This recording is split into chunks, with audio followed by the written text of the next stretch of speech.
What's up, and welcome to another edition of Locked On NBA, the biggest stories with the local experts. I'm your host, Jackson Gatlin, also host of Locked On Rockets right here on the Locked On Podcast Network. Today, we're chatting with David Locke, host of Locked On Jazz. The Utah Jazz are on the other side of the Donovan Mitchell blockbuster. Why was now the time to end the pairing between Donovan Mitchell and Rudy Gobert? What is the Jazz's timeline for rebuilding moving forward? What does this next season look like for Utah? All of that and more coming up in just a moment. But first, a quick message from my friends over at Built Bar, because look, when it comes to protein bars, you got to check out Built Bar. They're the number one protein bar on the market, and for a very good reason. Every single bar is coated in 100% delicious chocolate. They're soft. They're easy to chew. They're not gritty like other protein bars out there on the market, and they've got so many incredible flavors to choose from. You've got raspberry, strawberry, salted caramel, cookies and cream, mint brownie, peanut butter brownie, coconut. My personal favorite is the coconut brownie chunk. I think it's absolutely incredible. Every single bar is low cal, low sugar, high protein, high fiber. Amazing if you're on a keto diet. Amazing if you're trying to cut back, maybe lose a little bit of weight. You can check them out. Just go to built.com and use promo code LOCK15 to get 15% off your very next order of the best tasting protein bars on the market. Again, that's promo code LOCK15 for 15% off at built.com.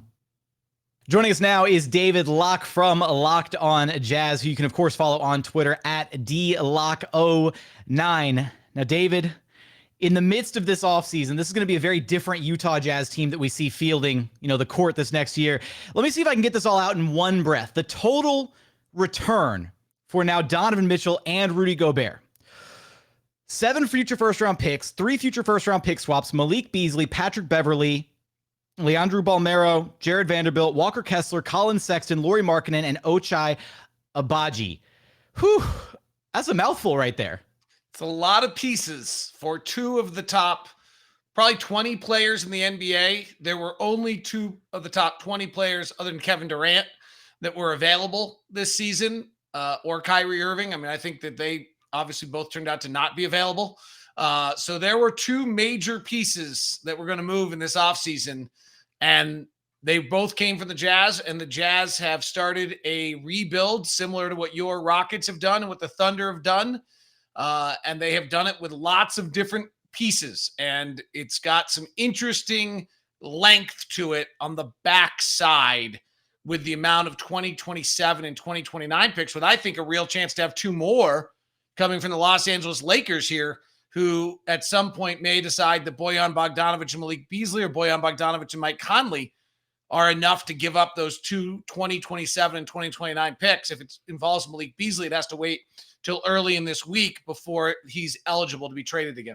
If that winds up happening, then I think we can maybe even safely say that the Utah Jazz have a better war chest of future assets than even Sam Presti and the OKC Thunder and the pile of first-round picks that he has been hoarding over the years. But David, I want to start with, and there may be some interesting parallels here. I cover the Rockets, you're covering the Jazz. There, as you already alluded to, there's some interesting parallels between how some of these teams have kind of started their rebuilding journey. For the Thunder, it feels like they've been in that rebuilding territory for a little bit longer. But let's start with, why was this the time to hit the reset button, right? No more Quin Snyder. Now Donovan Mitchell and Rudy Gobert out, the 2 guys who have been staples of this Jazz team for a long time. Why was now the right time to hit the reset button for Utah? If you look at championship teams, what they're able to do is that they have scars along the way, and then those scars either bring them together, mold them, they build the scar tissue, shall we say, and then they work through that. It was a question I asked all season long to any time a coach or someone came into town who had been part of a championship team. What I neglected to do was to talk to all the players who were on teams that had those same scars that had them not bond together and build scar tissue. And really what happened with the Jazz is you stem it back to the loss against the Denver Nuggets in the bubble, the disastrous loss to the LA Clippers. They never overcame those 2 items. Maybe they weren't better than that too. I think there might be a theory that Quin Snyder's coaching had taken a group and had them a better regular season team than they were a playoff team. And that there's a chance that group just was a first or second round team and nothing more, and didn't have another route. They certainly, when the offseason started, they had no draft picks, they had no money, they had no free agent ability, and they went around the trade market trying to make moves, and they couldn't do it. So they had either do something very similar than what they've done the last 4 years, or build around either Rudy Gobert or Donovan Mitchell. I'm not entirely clear that Donovan Mitchell was willing to be the Paul Pierce of Danny Ainge's rebuild and stick around for 4 or 5 years in Utah while that rebuild was going on. And so if you get that offer from Minnesota and trade Rudy Gobert, your next choice is this full-scale rebuild. And they've done it interestingly. Jackson, the one thing I think, there's two things I think are really interesting about where they are in this. One is they actually have the 14th and 22nd pick of last year's draft. So they actually started the rebuild already with the 14th and 22nd pick of the draft. They also have 3 bona fide rotation players that are 24 or younger, and Markin and Beasley and Sexton. I don't know how long they all stick around. They have 3 pieces of like developing players in Balmero, in Vanderbilt, and guys that maybe will turn out to be, we'll see. And then obviously they have the plethora of picks. And what will be interesting to see is who else is tanking with them. San Antonio looks to be. Houston and Oklahoma City are on the way up. Utah's now a few years behind Houston and Oklahoma City and Detroit. So maybe they're going to be, along with San Antonio, the only teams doing it at that period of time. Yeah, I think at least if you're looking at the Western Conference, it feels like there's very safely 4 teams that are going to be kind of comfortably in the bottom of the West, Utah and Houston being 2 of them, and then also San Antonio and OKC, whereas the other 11 teams in the West all want a cut of the playoff action, and 3 of them are going to be wholly disappointed in how the results of the play-in tournament ultimately shake out, once we get towards that point in the season. But David, I want to ask you just how much does Danny Ainge's track record with what he accomplished with Boston give you confidence in his ability to eventually build another contender in Utah, and kind of that this is the right way to go about doing it? Well, this is Ainge's show. Ryan Smith is the owner. He bought the team a few years ago. Danny Ainge came in. Justin Zanuck's a general manager doing a lot of work, but this is Danny Ainge's show. And then when you look at his track record, he's one of one or one of two, right? Pat Riley and Danny Ainge are probably the only people who've built NBA Finals teams in different, with the same franchise in different kind of groupings, right? San Antonio holds this thing together with Duncan, but there was the Ray Allen NBA Finals team, and there's the Jason Tatum, Jaylen Brown Finals team. Okay, that was the Kevin Garnett, but Ray Allen would have liked if I said that. There's the LeBron James championship team, and there's the Dwayne Wade, Shaquille O'Neal championship team in Miami. You can't find a lot of general managers that have built 2 different teams, entirely different teams, up to be into the NBA Finals. Ainge is one of those guys who's done that.